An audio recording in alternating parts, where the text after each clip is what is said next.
안녕하세요. 전 2년 전 뉴욕주 로체스터라는 작은 도시에서 살다가 이곳 캘리포니아로 이사 오게 되면서 안에 따라서 시드교에서 예배드리게 되었습니다. 교회는 오래전부터 와이프와 딸 때문에 다녔지만 믿음 생활이 아닌 그냥 사람들 만나 함께 운동하고 주일에 출석 조당듯이 다녔고 나의 기준에 맞지 않는 성도들을 보면서 차라리 교회 안 다니는 세상 사람들이 더 바르게 산다는 푸념을 하며 교회 생활을 했습니다. 그래서 시드교회에 처음 왔을 때도 등록하지 않고 사람들과 교제도 없이 조용히 예배만 드릴 생각이었는데 아내의 소그룹 MC 모임 끝날 때까지 매주 차에서 기다리다가 지쳐 아내 모르게 아내보다 2차수 늦은 DNA 코스를 신청하면서 시드교회 교인이 되었습니다. 지금 이렇게 감사를 나눌 수 있는 시간이 주어졌다는 게 조금은 어색하고 믿기지 않고 쑥스럽네요. 저에게 교회란 곳은 사람 만나는 목적이 전부였습니다. 아내도 교회 다니는 친구의 소개로 만나게 되었으니까요. 믿음 생활이 아닌 교회 생활만 열심히 했습니다.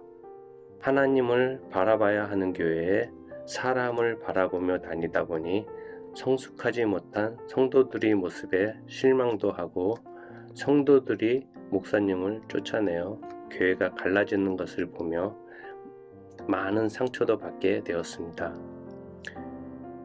교회에 대해 별다른 기대도 없이 말씀을 들으면서도 마음은 열지 못한 채 시드교회에 출석하게 된 것입니다.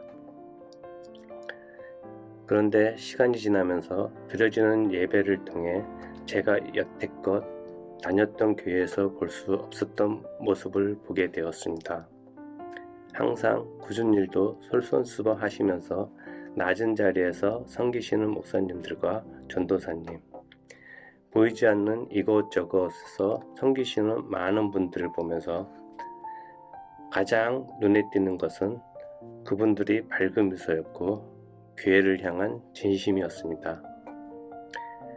DNA가 끝날 때쯤 목사님이 추천하셔서 연락드립니다 하면서 미디어 팀장으로부터 조명팀으로 참여를 제안받았을 때도 믿음도 없는 내가 할 수 있을까 망설였지만 작은 일에도 제가 쓰임받을 수 있어 감사했고 같이 섬기시는 분들을 보면서 차츰차츰 섬김을 기쁘게 할 수 있었습니다. 사실 캘리포니아로 이주해 온 후 2년 동안 저희 25년 이상 되는 미국 생활에서 가장 힘든 시간을 보냈습니다. 첫 이민 생활은 LA 쪽에서 시작했지만 가로로 몸이 많이 나빠지고 큰 수술도 2번 받게 되면서 가족들이 머물고 있는 뉴욕으로 12년 전 이사했다가 하나뿐인 딸이 대학을 이곳으로 진학하게 되면서 다시 이쪽 캘리포니아로 2년 전에 이사 오게 되었습니다. 뉴욕에서의 나름 안정된 삶을 살았기에 다시 돌아와 보니 적응하기가 쉽지 않았습니다.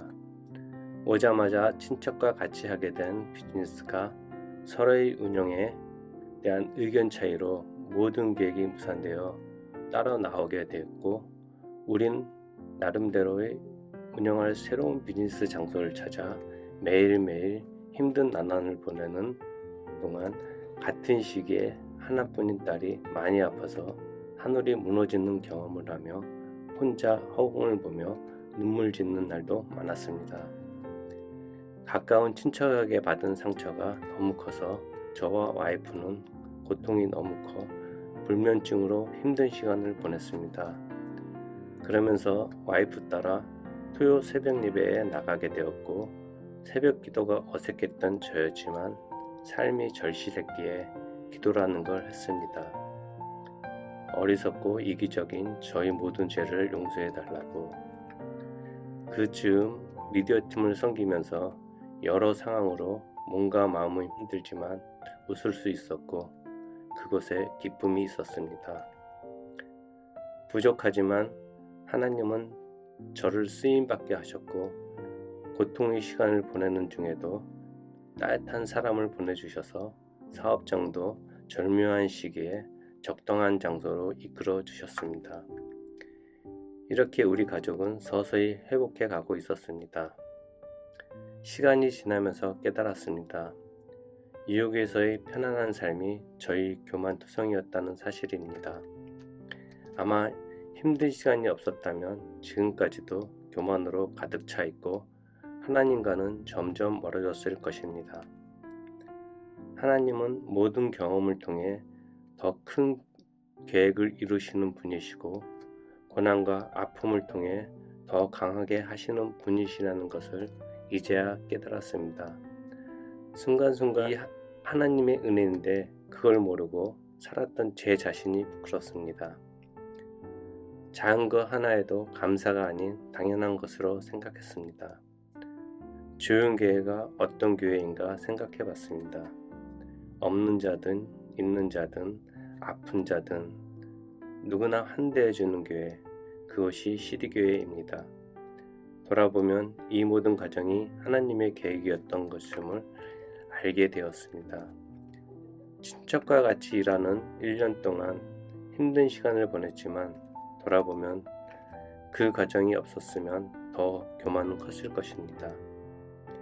넓은 캘리포니아에서 특별히 시리교회로 인도하심에 감사하고 좋은 공동체를 주심에 감사하고 부족함에도 섬김의 자리에 있게 하심에 감사합니다. 저희 상황은 크게 부유해지진 않았지만 저희 마음은 부유해졌고 편안을 되찾아가고 있음을 하나님께 감사할 따름입니다. 앞으로의 삶은 하나님의 부어주시는 사랑으로 사랑을 베풀며 선한 영향을 끼치며 살아가는 것이 소망입니다. 감사합니다. 항상 유쾌한 농담으로 주변에 있는 분들을 즐겁게 해주시는 김대중 집사님의 간증을 들을 수 있어서 참 감사합니다. 집사님은 아마도 제가 가장 먼저 이름을 외웠던 분 같은데요. 지금은 그 이름 때문이 아니라 그분의 겸손하고도 아름다운 섬김을 통한 여운으로 인해 잊을 수 없는 이름이 된 것 같습니다. 낮은 자리에서 섬기시는 교육자들과 성도님들의 모습을 보며 마음을 여섰던 집사님. 이제는 그분의 기쁨으로 땀을 흘리시는 모습을 통해 많은 분들이 예수님께 마음을 열게 되는 하나님의 형상으로 서 계신 것 같습니다. 이 시간에 우리가 함께 감사하며 드릴 기도의 제목은 우리가 속한 교회에 대한 또한 공동체에 대한 감사입니다. 하나님이 우리에게 선물로 주신 공동체, 그 하나님의 세밀한 인도하심과 사랑의 손길에 대해 감사드리고 아직 완전하진 않을지라도 우리가 함께 이뤄가는 공동체를 통해 하나님께서 더 많은 사람들에게 더 풍성한 감사의 조건을 채워주시기를 함께 기도하겠습니다.